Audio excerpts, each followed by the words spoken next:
Absolutely. So some people come into notary from another job where they were a notary. So maybe from a bank or a real estate agency. But for me, I was a case manager. So I had never done a notarization before. I was not a notary, and I actually went straight into loan signing. So it's not like I became a notary public and then I did a bunch of general notary work and then I became a loan signing agent. I actually became a notary and then right after became a notary signing agent.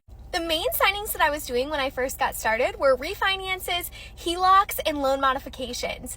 After I had done those for a while, I started to take seller side signings, and then once I had done a few seller side signings, I started to take split buyer side signings. So that means that I just had the buyers to sign.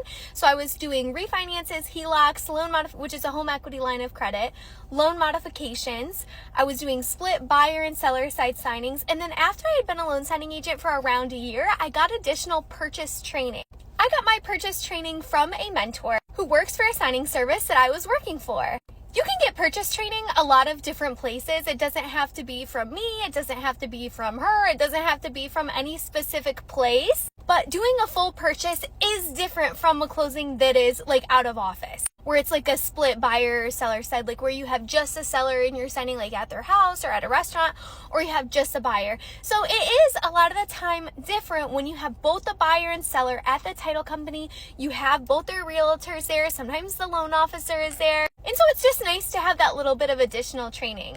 I teach all of my mentees how to do purchases because it's not that much different, but there just are some differences to know, which I can do a separate video for that, but we don't want to get too deep in this one. But to answer your question, again, yes, refinances, HELOCs, loan modifications, then I started to do seller sides, then I started to do buyer sides, and then full purchases. Now, after I've been doing this for like 4 years, once I got to the 2-year mark, probably like the 1.5 to 2-year mark, I really didn't even like care what the type of signing was. I just, said yes. First, when you're first starting, you kind of want to know, what to expect and everything, or you're just looking more into it. So after I had been doing it for a while, it was a lot easier to just get the notification, say yes, say yes, say yes. I hope this helps. Let me know if you have any other questions.